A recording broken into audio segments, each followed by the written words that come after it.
Hola les gens, je suis Emma de l'Instagram Frondy Couture. Je vous retrouve aujourd'hui pour une vidéo duo couture avec Julie de Xiumi Boho. Donc je vais vous présenter notre projet commun et ça va être un peu plus, ça va être une vidéo un peu hybride. Donc je vais un peu coudre avec vous, mais surtout je vais vous emmener avec moi dans mon week-end à Lyon qui va nous permettre de découvrir nos différentes versions. Si vous êtes prêtes, on est parti.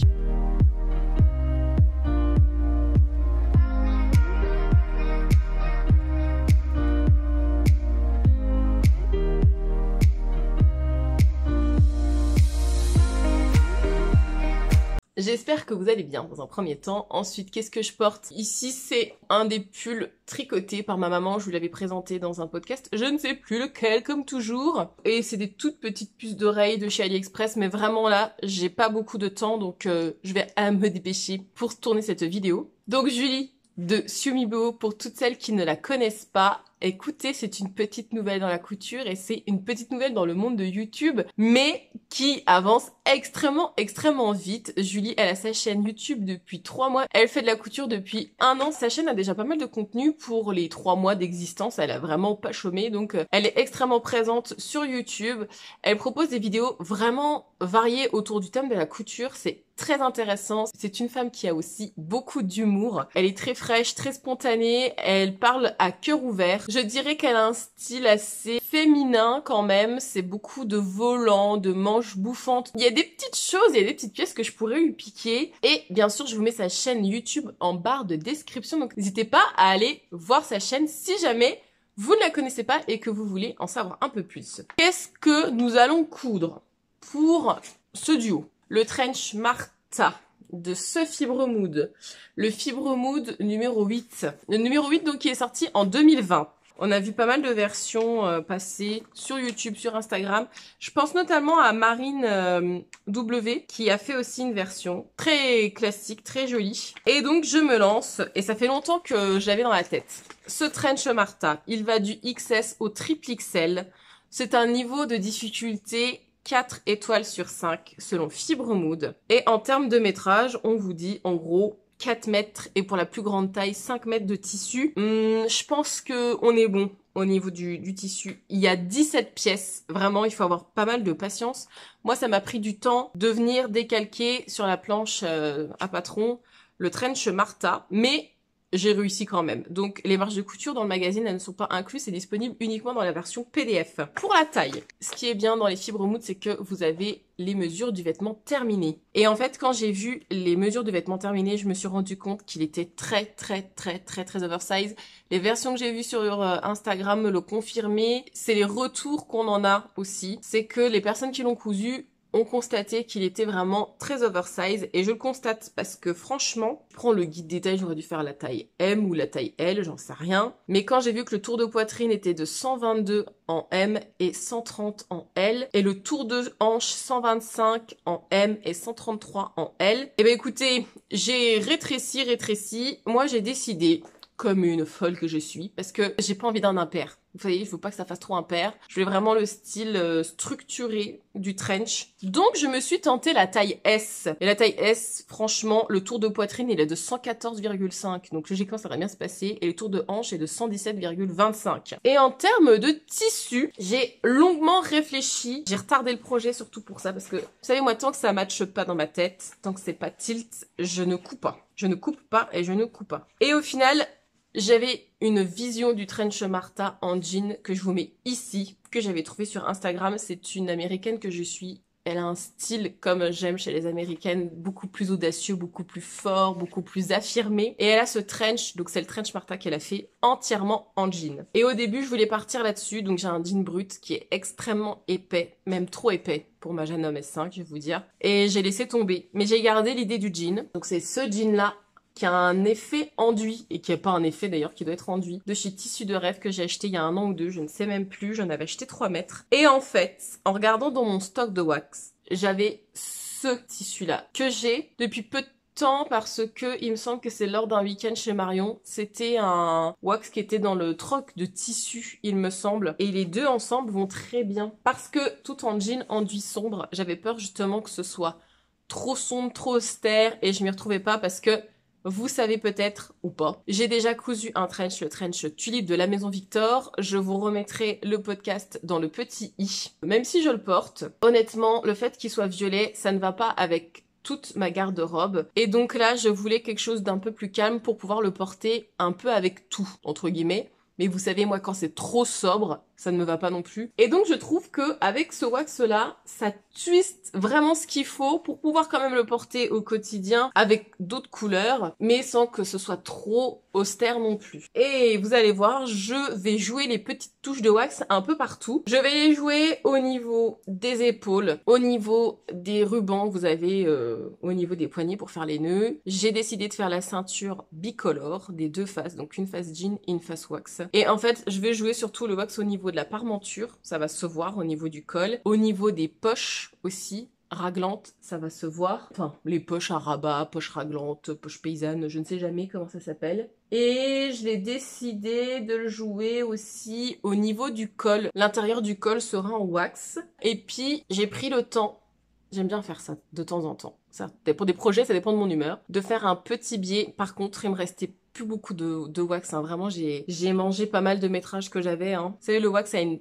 petite lèse, donc en fait, même si vous avez beaucoup de métrage, ça se mange très vite. Mais j'ai quand même réussi à faire, il me semble que j'ai 3 mètres de biais. Donc je vais pas aller très très loin. Ce qui aurait été magnifique, c'est de ganser intégralement tout l'intérieur de mon trench. Je ne pourrais pas le faire. J'espère au moins pouvoir faire le bas du trench. Ça, j'aimerais bien au niveau de l'ourlet. Alors où est-ce que j'en suis? Parce que j'ai beaucoup avancé hors caméra. En vrai, j'ai pas beaucoup le temps pour filmer en ce moment. Donc c'est pour ça que je vous mets dans des vidéos un peu à l'arrache. Je suis désolée pour celles qui aiment les vidéos plus travaillées, mais en ce moment je peux pas faire ça, donc ce sera des vidéos comme ça et puis c'est tout. C'est mieux que rien, dites-vous ça. Donc en fait j'ai fait tout ce qui est sur fil, j'ai déjà fait. Tout ce que j'ai pu assembler à la machine, j'ai assemblé. Parce que je vais venir là à l'étape où il va falloir que je surpique. Donc ça c'est une manche. Le devant j'y ai pas touché pour l'instant. Donc ça c'est ce qu'on va faire. Je vais venir poser les poches. Ça c'est ce qui sortira, donc on les verra dans le wax. Il va falloir que je couds les poches sur les deux devants. Ma parmenture au niveau du col est cousue aussi.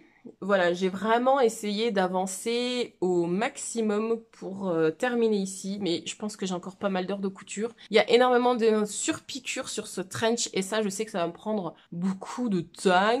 Je vais prendre les choses étape par étape. Je vais commencer par finir mon devant avec cette histoire de poche. Ensuite, ce qu'il faudra que j'assemble, c'est les devants, le dos. Ensuite, je vais pouvoir mettre mon fil de surpiqûre pour pouvoir venir surpiquer les bas-volets. Attendez, je vais vous montrer quand même. Vous savez, j'ai joué la symétrie, donc il y a un devant en wax et l'autre qui est en jean. Vraiment, je n'aurai pas le temps de vous faire des plans détaillés, de vous montrer les étapes de couture. Je vais juste faire comme la vidéo pour la couture bébé de l'angoisse. C'est-à-dire que je vais vous montrer au fur et à mesure là où j'en suis, comme ça, j'ai pas à bouger mon trépied, tout ça, j'ai pas à réfléchir aux différents plans. C'est beaucoup plus simple pour moi. De toute façon, cette vidéo n'est pas tuto, hein, n'a pas de vocation. Là, le but, c'est que on regarde si j'arrive à relever le défi. Dites-vous que il est 17h. Waouh, je suis trop à la boue. Il est 17h. Je dois finir mon trench. Après, il doit partir à la machine. Je n'ai pas de sèche-linge, en espérant qu'il sèche pendant la nuit. Ensuite, ce que je vous ai pas dit, c'est que j'ai mon train demain. Donc on est jeudi. J'ai pas précisé. On est jeudi quand? On est jeudi 28. On est jeudi 28 avril. Il est 17h passé. Je prends mon train pour rejoindre Julie demain matin à 10h et des bananes. Sachant que j'ai un passage à Paris de 1 heure. Hein. J'ai 1 heure entre mes 2 TGV. En sachant qu'il y a des grèves, ma valise n'est pas prête. Ok? Donc, voilà pourquoi je suis un petit peu dans le... Mais il va falloir que je couds de manière intensive jusqu'à ce soir, jusqu'à je sais pas quelle heure. Tout va bien. Allez, j'arrête de parler et je passe à mes étapes de couture. Ça fait 1 heure exactement que je couds. Je le sais grâce à ma montre connectée. Bref, faites-moi confiance. Où est-ce que j'en suis, mes enfants? On avance. Surpiqûre faite sur la manche. On a posé la martingale et le... comment ça s'appelle? Et le passant. C'est fait sur les 2 manches. Et donc, vous voyez, j'aime beaucoup l'effet avec le wax. Qu'est-ce que j'ai fait d'autre? On avance, mais peut-être qu'on n'avance pas tant que ça. C'est long. Tout est long. J'ai fait ici la surpiqûre pour mes rabats. Mon col est déjà monté. Donc, vous voyez... La surpiqûre est faite et donc je vais le porter comme ça. Donc voilà. et le dessous sera en wax. On adore. Franchement, je prends beaucoup de plaisir à coudre ce trench parce que je suis trop contente de moi. J'aime trop mon idée. J'ai posé les poches. C'est où le cucul ou la tétette. C'est pour je ne suis. Alors, tank, je te raconte pas n'importe quoi. Voilà les poches de bain. Hop, coucou. Voilà, en wax, pareil. Donc ça va ressortir. Ça mérite des petits coups de fer, là, des petits coups de... Peut-être un petit coup de ciseau à donner dernière pour plus avoir ce pli. Bon, après, au porté, je sais que ça se verra pas parce que mon trench tulipe, j'avais plein de plis au niveau des poches. Elles étaient moins bien posées que celles-là. Au porté, personne ne voit jamais rien. Donc, à un moment donné, j'arrête de me prendre la tête. Je suis contente. Parce que ça, je trouve que ça a de la gueule, mon histoire. Donc, il y a une modification. Donc, en fait, pour ce que je fais pour l'instant, c'est que je suis franchement à la lettre les explications de Fibre Mood. En termes de finition, je trouve que c'est perfectible. Je m'explique. Le dos est comme ça pour votre fente dos. Donc, ça vient comme ça. Et puis ici, en fait, ça m'embête. En fait, on voit le surjet à l'intérieur. Donc, je pense que je vais enlever mon fil à surpiqûre juste là. J'aimerais bien ganser quand même. Ce sera plus joli. L'idéal, ça aurait été que je ganse des deux côtés, mais vraiment, j'ai peur de pas avoir de biais. Je vous rappelle que j'ai que 3 mètres, donc j'ai peur que ce soit juste. Même si c'est la taille S, en circonférence, j'ai peur de manger beaucoup de biais. Et donc, une fois que j'aurai gansé, je vais remettre mon fil à surpiqûre pour faire la surpiqûre du dos qui remonte jusque en haut. Et après, je vais pouvoir remettre mon fil normal pour pouvoir enfin assembler les côtés. Enfin, on avance doucement mais sûrement. Je vais poser mon biais au niveau de la fente dos. Je vais fermer les manches, mettre ça dessus, comme indiqué par le patron. Et ensuite, je vais mettre mon fil de surpiqûre, surpiquer le dos, repasser à mon fil normal, assembler devant et dos, mettre les... Ça va aller vite, vous allez voir. Dit-elle pour se rassurer toute sale. Oui, parce que là, ce qui serait bien, c'est que je couds jusqu'à 19 h et je vous reprends à 19 h et on voit où j'en suis. C'est pas mal comme ça parce que j'ai 1 heure de couture et je me mets vraiment dans la couture. Je ne suis pas dispersée. Ça vous permet de voir un petit peu l'évolution de la couture. Honnêtement, est-ce que c'est difficile? Les explications de Fibre Mood, elles sont vraiment top. Dites-vous bien que je n'ai pas le texte. J'ai juste les explications, c'est-à-dire les schémas techniques qui sont dans le magazine. J'ai pas téléchargé les explications sur ma tablette, sur mon téléphone. J'y regarde pas parce que... voilà, je comprends à peu près ce qu'ils veulent dire. Et puis, c'est pas mon premier trench. Donc, pour moi, il n'y a pas de grosses difficultés. Il faut savoir un peu coudre quand même pour s'attaquer à un trench. Vous allez vous arracher les cheveux, sinon. Mais c'est faisable. Alors, moi, je couds très vite. Franchement, je vais vous dire, je mets quasiment pas d'aiguille. Je fais beaucoup de choses à l'œil parce que j'ai l'habitude. Mais si vous débutez, vous pouvez le faire, mais prenez votre temps. Les surpiqûres, ça demande beaucoup de temps. Le faire les poches, tous les détails, tout ça, ça va prendre du temps. Allez, si je finis ça vers 20 h, 21 h... Non, l'idéal, il faudrait que je finisse ça à 20 h. Parce qu'après, il faut que ça passe à la machine et il faut que ça sèche dans la nuit. Alors là, je sais pas si ça va sécher. Je sais pas si c'est une bonne idée que je le lave. J'hésite fortement. Il est pas stretch, mon jean, j'ai oublié de vous préciser. Il n'y a pas un poil de stretch dans mon tissu. Je vous reprends dans 1 heure. Hey, c'est moi. Et il est 19 h 14. Et j'en suis ici. C'est-à-dire que... Donc, le devant, les manches, les bas-volets sont assemblés. On va pouvoir essayer ce truc-là. Je sais pas du tout où je suis. Attendez. Faut que je me quiche mieux que ça. Si je prends un peu de recul, voilà. Les poches sont là. Bim. J'ai mon petit machin qui vole. Franchement, je vais vous dire, les manches là, ça commence à être compliqué à coudre. Le trench est vraiment très très lourd. Voilà l'idée. Il faudrait que je fasse mes petits nœuds aux manches là. Et comment je vais faire ça à une main? C'est chaud quand même. Vous voyez l'idée, hein. L'idée est là, mes enfants. L'idée est là. Bon, dites-vous que j'ai un gros pull en dessous. En gros, pour l'instant, mes enfants, on en est là. Donc, il faut imaginer avec le col. Et voilà quoi. Donc, vous voyez, on a beaucoup moins le côté oversize parce que on est sur une taille S. J'ai le pull tricoté par ma mère, il est épais. Hein. On est sur de la besace. Il faut que je surjette les manches et je suis censée faire des surpiqûres tout du long. Je sais pas si je vais y arriver. Ça va être folklore cette histoire. Parce qu'avec le poids et tout, franchement, c'est galère. Et ben voilà les enfants, j'aurais plus qu'à... Hop, bim, petit col. avec petit détail wax. Et la parmenture. La parmenture ici. Ouais, je fais nimp, je m'en fous. C'est pour que vous projetez. Hein. Vous voyez? Bim! Revers en wax. Boum, boum, boum. Qu'est-ce qu'il y a? Je pète un plomb. Tout va bien, vous inquiétez pas. C'est la Madine qui parle. Parce que la dame... oh là là, elle est élevée depuis tellement longtemps. Je voulais les fleurs et tout. Il n'y a que moi qui trouve que ce trench va juste arracher... c'est-à-dire arracher sa mère. Meuf qui est pas du tout dans la vulgarité. En gros, ça va donner ça. Je suis en kiffance totale. Il est plus long que le tulipe. Le trench tulipe, il s'arrête un peu en dessous du genou. Là, on est milieu de la jambe. En fait, le jean enduit, ça ressort vachement, je trouve, à la caméra. C'est moins, comment dire, c'est beaucoup plus mat dans la vraie vie. Là, vous voyez que ça brille de mille feux. Pas du tout. C'est beaucoup plus mat hein, dans la vraie vie. Hein.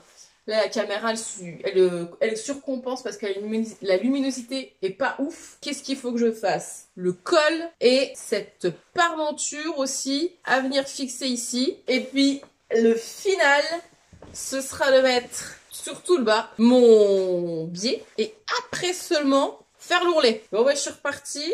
Il est 19h20. Ça va être chaud. Hein. Si je couds jusque 20h30 là, sans interruption, on va voir. Allez, je vous dis rendez-vous à 20h30 pour voir où j'en suis. J'espère que j'aurai fini, mais j'ai encore beaucoup de choses à faire, alors ça m'étonnerait. Alors, ne cherchez pas, vous m'entendrez peut-être pas énormément et vous verrez pas grand-chose. Mais il est 20h58, voilà, à ma montre, et j'ai terminé. Presque. De toute façon, je porterai ça comme ça pour l'instant. J'ai fait toute la surpiqûre possible et imaginable, j'en ai ras-le-bol. De toute façon, ouais, là, je vous le dis, je suis arrivée au bout, j'en ai ras la cacahuète. Les passants sur les côtés sont cousus aussi. J'ai enlevé mon gros pull, hein. Excusez-moi. L'intérieur est comme ça. Bim! Donc, vous voyez...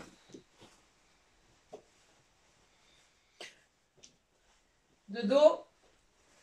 Alors, vous voyez rien, c'est très moche, mais je pense que quand je serai à Lyon, demain, avec Julie, il y aura moyen de vous montrer ça à la lumière du jour et ce sera beaucoup plus beau que comme ça. Donc c'était vraiment pour vous montrer vite fait. Et donc j'ai fini, je vais essayer de laver ça, je vais le mettre à la machine, on va voir ce que ça donne. Je sais pas si vous allez voir l'état de mes mains. Ça déteint, mais ça va encore. C'est pas le truc qui déteint le plus de la terre, donc je pense que ça va. Alors ça va pas trop avec le pantalon, je vous l'accorde. Écoutez, je trouve que c'est pas mal. Hein. Effectivement, il aurait été que en jean, ça aurait été trop austère, ça aurait été trop foncé. Là, le coup du wax, je suis fière de moi. J'aime trop. Mais en même temps, c'est pas un wax hyper bariolé. Pour moi, ça reste méga soft. Vous avez pas la bonne lumière, vous avez l'impression que c'est noir, mais en fait, c'est vraiment bleu marine. Ah, mais j'avais oublié, j'ai pas fait ma valise, faut que je fasse ma valise. Ils annoncent beau temps, normalement, on sera autour de 20 degrés. Je pense que j'aurai même trop chaud avec mon trench. Donc je vais mettre des petites blouses légères en dessous. Je suis trop contente de moi, franchement, sur ce coup. Je suis fatiguée, mais j'ai assuré. Alors par contre, ce qui va nous manquer, les enfants, c'est les boutons. Là, voilà, normalement, vous avez des boutons, hein, vous en mettez 4 dans cette zone-là, je crois bien. Je les ai pas encore mis, je vais attendre. J'aime pas me précipiter pour les boutons. Parce que je veux que ce soit les boutons qui aillent le mieux possible avec mon trench. J'ai des boutons chez moi, de Toronto AliExpress, qui pourraient aller. J'ai des argentés, j'ai noir argenté et noir doré, j'en ai plus. Sinon, je me suis dit, est-ce que je pars sur un espèce de rouge comme ça? Ou est-ce que ça fera trop too much? Ça fera peut-être trop too much. Parce que le but, c'est pas non plus qu'on perde en modernité. Je veux rester dans une certaine modernité pour le trench. Je verrai à l'usage. Mais bon, le tissu étant assez rigide, franchement, je vais vous dire, les boutons, je sais pas si ça servira à quelque chose. Je vais laver ce trench, j'espère qu'il sera sec pour demain matin. Je suis en train de prendre un risque, je pense, mais c'est pas grave. Et je vais tenter de faire ma valise, mais vraiment très rapidement. J'ai dit qu'il était quelle heure? 21h. Moi, je ne sais pas encore les suites de mes aventures, mais vous allez m'accompagner et je pense que ça va vraiment être cool. À demain. Enfin, à demain. Et maintenant pour vous, vous voyez ce que je veux dire. Hey! On est donc vendredi 29. Donc là, il faut que je me dépêche. Je sors de chez moi, ça y est, j'ai mes affaires, je suis habillée et je vais aller prendre le train. Donc c'est un TGV qui m'emmène à Paris. Et après, je dois reprendre un autre TGV qui m'emmènera cette fois-ci à Lyon. C'est parti pour l'aventure. Regardez avec qui je suis. Coucou! Je suis avec Julie. Oui. J'ai réussi mon périple. Laborieux, mais elle a réussi. Oui. Donc nous sommes à Lyon, Oui, sous l'opéra. oui. Bon, vous verrez rien, c'est tout noir. Voilà, à plus.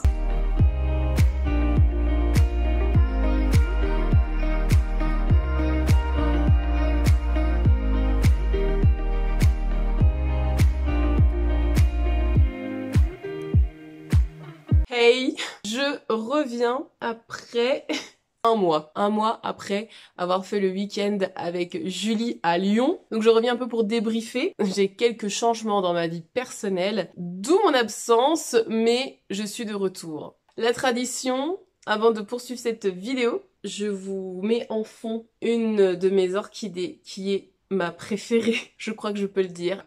Je vous laisse admirer les 8, même plus que 8, les 9 fleurs magnifiques de cette orchidée. Trop belle. Et je suis particulièrement contente parce que franchement, ça fait 3 ans, je crois, qu'elle n'avait pas refleuri, cette petite cocotte. C'était pour vous montrer l'orchidée. Ici, je porte la combinaison Aracajou, je crois que ça se dit, je ne sais plus, de Cutency. Je vous remets le podcast dans lequel je vous présente cette combinaison. Donc je l'avais cousue pour mes vacances d'automne à Rhodes, au soleil. Donc pour en revenir à notre week-end avec Julie, une fois que je suis arrivée après mes péripéties à Paris, donc je suis arrivée, j'ai retrouvé Julie comme vous avez pu le voir dans la vidéo. Et donc elle m'a emmenée, première surprise, chez Toto Tissu, donc c'est place de l'Opéra à Lyon. Pour celles qui ne savaient pas. C'est un petit Toto Tissu, mais évidemment Toto Tissu, en fait c'est un peu la caverne d'Ali Baba. Il ne faut pas hésiter à venir fouiller, en fait, il faut vraiment prendre son temps, énormément fouiller pour trouver des petites pépites. Et en fait la surprise de Julie, c'est que j'avais 30 € de budget, je choisissais le ou les tissus de mon choix. Donc ça m'a vraiment fait énormément plaisir. Je m'attendais pas du tout à ça. J'ai sélectionné 2 tissus. Et vous allez me dire, c'est très sobre. C'est ce qui m'inspirait le plus dans tout ce qui était présent. Donc il y a ce coupon-là. Alors après, il y a des prix, mais je sais pas si c'était les bons prix. On me dit que c'est du 100% polyester. Vous verrez, en fait, ça c'est du lurex cuivré que je trouve trop joli. Et apparemment, c'était 15 € le coupon. Je l'ai pas déplié, je l'ai pas lavé depuis un mois, il est dans mon salon, je n'y ai pas touché. Mais je trouvais la texture vachement agréable. En fait, on dirait du lin, c'est fou que ce soit du polyester. Quand vous le touchez, vous avez l'impression d'une fibre naturelle. C'est tissé de manière extrêmement lâche, donc en fait, c'est un tissu qui a l'air d'être très respirant. Et j'ai envie de me faire un pantalon tout simple, un pantalon large. J'aime beaucoup les pantalons, vous savez, style palazzo pour l'été, j'adore ça. Et je sais pas si j'ai envie de m'embêter, mais je pense que je vais faire un modèle de pantalon tout simple, juste élastiqué à la taille, que j'enfile et puis je suis partie pour ma journée. Par rapport à ce que je porte aujourd'hui par exemple, c'est très sobre. J'ai pris du kaki. J'ai pris 2 coupons kaki comme ça. Ah là j'ai la dimension. C'était 12 € pièce. Ça c'est du coton. J'avais pas vu. C'est des coupons de 2 mètres. J'ai 4 mètres. Bon bah j'ai 4 mètres parce que j'en ai pris 2 comme ça. Kaki tout simple en coton. Il y a 3 mètres. C'est écrit sur le coupon en haut. Tout en haut c'est écrit qu'il y a 3 mètres de ce tissu là. Donc c'est parfait. Je sais même pas si je vais pas pousser le vice de faire une combinaison. En fait, je me tape cette combinaison-là, la Aracajou. Franchement, je l'adore. Je suis tellement bien dedans. C'est hyper agréable. Et j'aime bien les combinaisons l'été parce qu'en fait, c'est comme les robes. En fait, vous êtes habillés tout de suite. Vous n'avez pas besoin de vous creuser la tête. Et là, c'est de la viscose. Et en fait, c'est hyper agréable à porter, je trouve. C'est hyper respirant, même si bon, la viscose, je vous avoue que c'est un tissu. Bon, voilà quoi, c'est pas ce qu'il y a de mieux. Et là, vu que c'est du coton, j'en ai 4 mètres, j'ai bien envie de me refaire ma combinaison Aracajou. Par contre, je ferai pas la ceinture, normalement vous faites une ceinture dans le même tissu, mais je préfère quand c'est avec une ceinture du commerce, ça c'est quand même plus moderne. Et en fait, je me dis une petite ceinture tressée, ce sera trop joli avec pour cet été. Rien n'est défini, en même temps je me dis j'ai 4 mètres, donc franchement je peux me faire plaisir. Un pantalon aussi, ça peut être possible parce que le tissu a quand même de la tenue, le fait que ce soit du coton, c'est vraiment pas mal du tout. Il est pas trop fin, c'est pas de la popeline, c'est un peu plus épais que de la popeline. Donc je trouve que ça ouvre le champ des possibles. Donc déjà, Julie, merci infiniment pour cette première surprise. Chez Toto Tissu, j'ai rencontré aussi notamment la belle Justine à coudre, que je ne connaissais pas pour être très honnête. Et donc j'ai découvert sa très belle personnalité, très colorée, très enjouée. On a fait un goûter avec Julie, Justine, donc voilà, dans un petit bar, je sais même pas si c'est un bar, mais on va dire ça comme ça. Un petit bar dans un petit café. Et puis après, nous sommes rentrés chez Julie pour passer une soirée un peu plus tranquille parce que le samedi était extrêmement chargé. C'était samedi, que je dise pas de bêtises, oui. Donc le matin, nous avons pris le téléphérique. D'ailleurs, je sais pas si c'est C'est pas un téléphérique. On a pris un train qui monte comme ça. Voilà, je sais pas comment ça s'appelle. Donc nous sommes allés à la basilique Notre-Dame de Fourvière, qui est magnifique, qui est vraiment très très grande. Et en fait, l'avantage c'est que ça nous offre un merveilleux point de vue sur tout Lyon. Après, nous sommes redescendus à pied par un petit parc. Et après, nous avons débouché donc sur le Vieux-Lyon. Donc nous avons vu quelques traboules pour descendre dans le Vieux-Lyon. Le Vieux-Lyon, j'ai vraiment trouvé ça très très beau. Ça a beaucoup de charme en fait. Malheureusement, effectivement, comme Julie vous l'a dit dans sa vidéo, que je vous mets aussi dans le petit i, on est tombé dans un magasin où il n'y avait que des choses autour du citron. Je suis une fan absolue du citron. À tel point que j'en ai un tatoué sur le bras. Oui, oui, pour celles qui n'avaient pas remarqué, j'ai bien un citron tatoué sur le bras parce que vraiment je suis une fan de citron. Donc quand j'ai vu cette boutique, je me suis dit, cette boutique est faite pour moi. Le vendeur, c'était un Anglais complètement déjanté qui tournait à l'alcool très tôt le matin, mais adorable. Donc bon, comment vous dire que j'ai acheté des huiles parfumées au citron, voilà, ça pour la cuisine, des condiments, mais j'ai aussi acheté de l'alcool. Oui, l'alcool est dangereux. Voilà, pour la santé, il faut pas en abuser, bien évidemment. Après notre petite balade, donc on a mangé dans un petit bouchon lyonnais. Et après, Julie m'a fait accélérer le pas. On a marché, marché, marché. Je ne comprenais pas pourquoi nous marchions autant, si vite. Au final, on s'est retrouvés vraiment dans une petite rue pavée avec beaucoup de charme. Et je voyais bien que c'était plein de petites boutiques.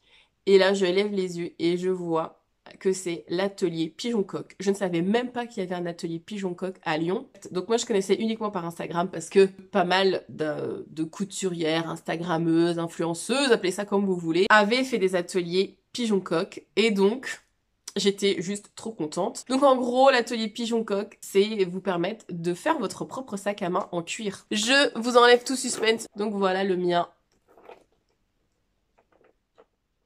dans un cuir grainé. Alors je vous conseille, même si vous achetez des sacs en cuir, peu importe, c'est même pas une histoire de les coudre, si vous achetez vraiment des sacs en cuir, privilégiez toujours le cuir grainé parce qu'il vieillit extrêmement bien. Il est beaucoup plus robuste que le cuir lisse. Alors les couleurs ressortent pas vraiment. La caméra affadit vachement les couleurs, mais je vous assure que c'est beaucoup plus c'est beaucoup plus vif que ça. Bien sûr, j'ai choisi un sac tout en discrétion. Vous me connaissez maintenant. Mais vraiment, ce jaune est magnifique. C'est un jaune un peu citron, en fait. Il tire un peu sur le verre, il est vraiment beau. Vous avez le mur avec tous les modèles de sacs que vous pouvez réaliser pendant l'atelier. Vous choisissez celui que vous aimez le plus. Ce qui est bien, c'est que vu qu'ils sont déjà faits, vous pouvez les porter pour voir comment ça tombe sur vous, si la taille vous convient, tout ça. Moi, j'ai choisi un petit sac parce que je voulais absolument un sac pour l'été. Et l'été, je préfère les petits sacs. Les gros sacs, en fait, je sais pas pourquoi j'ai privilégié l'hiver pour mettre un parapluie, mettre une paire de gants, tout ça. L'été, j'aime pas m'encombrer, en fait. Donc, je me suis forcée de prendre un petit format. Il est quand même plus grand que ma main, donc il est quand même assez grand, mais pas XXL non plus parce que il a son grand frère en termes de taille. Et ce que j'avais bien aimé, c'était l'histoire des petits... Moi j'appelle ça des piercings de punk à chien, mais je ne sais pas quel est le vrai mot. Donc voilà, les petites barres en métal comme ça sur le sac, j'aimais beaucoup. Et moi, ce que j'ai rajouté, parce que l'avantage de cet atelier-là, donc vous pouvez tout personnaliser, donc vous choisissez votre modèle. Ensuite, elle vous propose parmi, je sais pas combien de cuirs différents, on vous propose Atelier Pigeon-Coq, mais vraiment vous avez énormément, énormément, énormément de choix, d'épaisseurs, de couleurs, de textures différentes pour faire votre sac. Et après aussi, ce qui est vachement bien, c'est que vous pouvez pas mal personnaliser votre sac. Donc moi j'ai rajouté les petits rivets ici, qui sont purement décoratifs. Les petits angles aussi ici, je les ai rajoutés. Parce que je voulais d'un côté esthétique et puis aussi pour protéger mon sac, protéger le cuir, même s'il est épais. J'ai pas voulu prendre de risque. Et puis, en fait, à la base, le modèle qui vous est proposé ne ferme pas. Et moi, j'aime bien quand même avoir un sac qui ferme. Je trouve ça un peu plus sécure, même si c'est un petit aimant ici. Et puis, vous pouvez, vous choisissez vos œillets aussi ici. Ici, les gros anneaux, la chaîne, la couleur de la chaînette aussi, la finition des maillons. Et vous pouvez choisir d'avoir du cuir ou alors que de la chaîne au niveau de l'épaule. Moi, par expérience, je sais que je préfère avoir du cuir parce que à force de porter votre sac toute la journée, quand vous avez une chaîne, c'est pas très agréable. Et ce que vous pouvez choisir aussi, c'est la couleur du fil Donc on vous apprend à faire le point sellier, donc c'est un point que vous faites à la main. Donc moi j'ai choisi un fil argenté pour rappeler les détails qui étaient argentés. J'ai adoré faire cet atelier. Franchement, j'ai trouvé ça génial. C'est encore un autre très beau cadeau, une très belle surprise, un énorme cadeau que Gilles m'a fait. Franchement, j'en revenais pas. Quand elle m'a dit qu'on allait faire un atelier pigeon-coq, je lui ai dit, mais t'es sérieuse là? Elle m'a dit, oui, oui, t'inquiète et tout, je me débrouille, t'inquiète pas pour ça. J'ai été énormément touchée par tout l'investissement que Julie a mis pour ce week-end et pour me faire plaisir. Et encore une fois, ça me touche énormément, vraiment, beaucoup. Et ça m'a énormément plu. C'est quelque chose que je m'offrirais en fait à nouveau. Alors le problème c'est qu'il faut que j'aille soit à Lyon, soit à Paris. Je rêve d'une boutique Pigeon-Coq à Strasbourg. Des ateliers comme ça, je sais pas pourquoi, je suis sûre que ça cartonnerait. Si vous passez par là, mesdames les créatrices de chez Pigeon-Coq, je vous donne l'idée. Ouvrez une succursale à Strasbourg, je suis sûre que ça marcherait très bien. Bref, ce sac, dites-vous bien que depuis que je l'ai fabriqué, je le porte tous les jours. Ça fait 1 mois que je le porte. Ça n'a pas bougé, mes enfants. Au début, ce qui m'embêtait, je vais être honnête avec vous, c'est que ce ne soit pas doublé. L'intérieur est comme ça, en fait. Donc je me suis dit, waouh, comment je vais faire avec mes affaires? Ça va être le bins là-dedans si on peut pas tout jeter à l'intérieur. Et en fait, j'utilise plein de petites trousses, plein de petites pochettes. En plus, du coup, ça me permet de tout compartimenter. C'est pas mal parce que je retrouve facilement ce que je cherche parce que vu que mes pochettes, elles sont un peu toutes les couleurs, et ben tac, tac, tac, je sais où est-ce que j'ai mis dans quelle pochette. Donc au final, très pratique. Une belle expérience et franchement, vous en avez pour votre argent. Je sais plus exactement les tarifs, je vais les retrouver, je vous les mettrai ici. Je crois que c'est autour de 150 €. Franchement, je trouve pas que ce soit excessif le prix parce que l'atelier, il dure vraiment longtemps. Elle prend le temps avec vous de vous expliquer. Vous pouvez tout choisir, tout personnaliser. Ça reste quand même un sac en cuir et j'ai pas précisé que les cuirs, en fait, c'est ce qu'on appelle de l'upcycling. Donc en fait, ce sont des chutes de cuir qui récupèrent de grandes marques de couture, de grands maroquiniers français, italien. C'est de la seconde vie, on va dire ça comme ça. Ça évite de gaspiller quand même du cuir qui pourrait être utilisé. Donc c'est vraiment des cuirs qui sont de bonne qualité. Ça fait pas de cheap du tout, hein. Et 150 € pour un sac en cuir, c'est pas excessif mes enfants. Franchement, pour un sac en cuir de qualité, que vous pouvez personnaliser, que vous êtes sûr. Enfin, moi j'aime bien l'idée des pièces uniques, mais si vous voulez faire exactement le même modèle que ce qui est proposé par Pigeon-Coq, bah, vous faites ce que vous voulez, vous pouvez aussi. Je trouve ça un petit peu dommage. Mais même pour initier quelqu'un au loisir créatif et au fait de faire quelque chose de ses 10 doigts, faut même pas être dans le milieu de la couture pour faire les sacs Pigeon-Coq. Moi je trouve que le concept est vraiment génial, vraiment j'ai adoré, adoré, adoré. Et donc nous sommes sortis de cet atelier, il était je crois tard, il était 19 h je crois. Franchement c'est un quartier de Lyon qui est vachement sympa, moi j'ai beaucoup aimé l'atmosphère de Lyon. Et on passe dans une espèce de concept store comme ça existe de plus en plus, où en fait on mélange plusieurs activités. Donc là c'était un bar, salon de thé, mais il y avait aussi une coiffeuse, ils revendaient des vêtements de seconde main et en sous-sol il y avait des tatoueurs. Et samedi, comme nous sommes passés à 19 h, c'était ce qu'on appelle des sessions flash. Donc en fait, c'est un ou plusieurs tatoueurs qui ont leur dessin. Souvent, c'est ce qu'on appelle des petits flashs. Donc c'est des petits tatouages qui s'exécutent assez rapidement. Normalement, en 1 heure, hein, c'est fait. Et donc quand je lui vois ça, elle me dit « Oh, mais ça tombe bien !»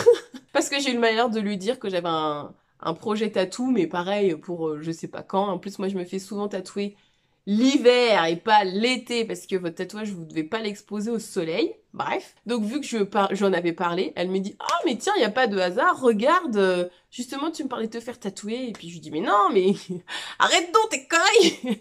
Je veux pas me faire tatouer maintenant et tout puis j'ai pas le budget pour ça. On regarde ses dessins et elle avait des très beaux dessins et elle avait des dessins pour les oreilles et quand j'ai vu ça je me suis dit ah oui c'est vrai que j'avais une idée aussi en tête de un jour peut-être me faire tatouer l'oreille, mais bon, je sais que j'ai des petites oreilles et tout, puis je sais pas si je vais trouver un tatoueur à Nancy et tout ça, puis je sais pas, et puis super feeling avec la tatoueuse, et puis je sais pas pourquoi je lui dis ah mais vous pensez que dans mes petites oreilles on pourrait faire un tatouage et tout ça.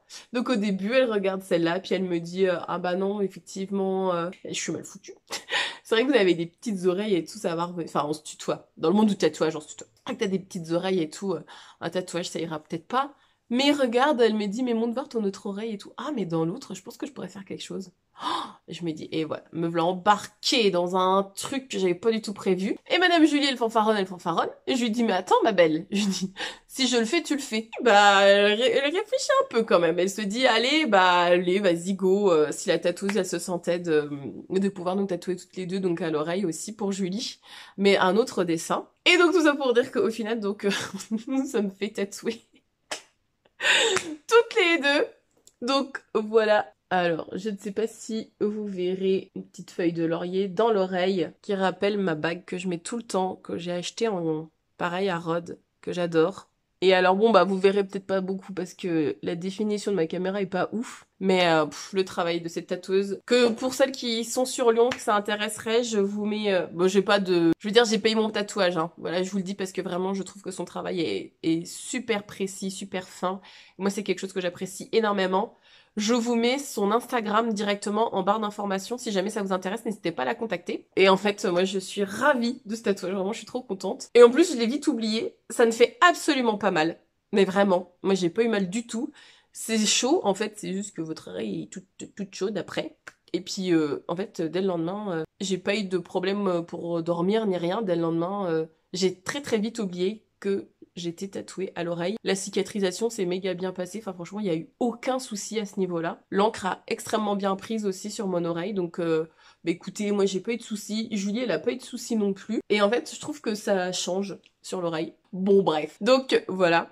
Et donc, après notre histoire de tatouage, on s'est trouvé un petit restaurant sud-américain qui était pas piquer les mouches comme on dit chez nous. Donc voilà, une super soirée, on est rentré et le dimanche matin, en fait, ça s'est passé vachement vite parce que j'avais mon train vers 11h, je crois. On n'a même pas pris le temps, en fait. Je me dis, c'est passé tellement vite parce qu'en fait, il a fait tellement beau et chaud que nos trenchs, en fait, on les a pas portés. On n'a pas fait d'image de nous deux avec nos trenchs. Génial. Donc, tout le concept du duo couture, en fait, est complètement tombé à l'eau, on va pas se mentir. Moi, je suis vraiment contente d'avoir sous-taillé mon trench. En tout cas, moi, je regrette pas du tout de l'avoir fait en taille S. J'en suis très contente. Il sera idéal pour les jours de pluie ou quand les températures rebaisseront. Là, c'est sûr que j'ai pas beaucoup porté parce que bah voilà, on est dans la belle saison et je ne vais pas m'en plaindre parce que j'adore l'été. J'adore le printemps-été. Mais le fait qu'il soit en jean enduit, il tient vite chaud. J'ai pas mis les boutons parce que franchement, et on est toujours au même point. Ressens pas le besoin de mettre des boutons pour l'instant parce qu'en fait je le ferme avec la ceinture, ça tient tout seul, ça tient bien avec la ceinture. Après le seul truc que j'ai toujours pas fait c'est au niveau des martingales, au niveau des épaules, elles ont tendance à s'enlever donc il faudrait faire un point. Et le gros problème, moi, c'est au niveau des nœuds qu'il faut faire au poignet, et vu que c'est du tissu wax. Par rapport au tissu jean, en fait, je crois que le tissu est pas assez fort pour retenir le tissu jean, donc ça s'enlève très facilement, donc c'est pareil, je me demande si je vais pas plutôt faire un point de couture à ce niveau-là. Au moins pour que ça se défasse plus. À réfléchir, mais bon, je me donne le temps de la réflexion parce que vu que je vais pas le porter là, je verrai ça plus tard. Voilà, je vous laisse avec quelques images du trench porté.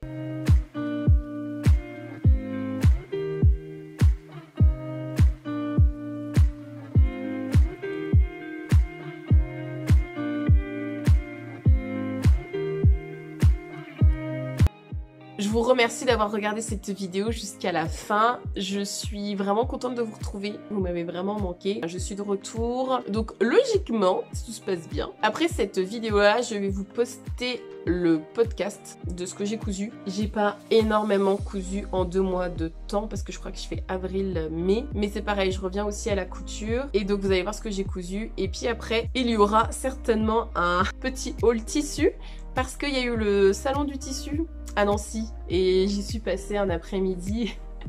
Il est pas impossible que j'ai acheté quelques coupons quand même. Donc je vous dis à très bientôt sur ma chaîne Frondy Couture.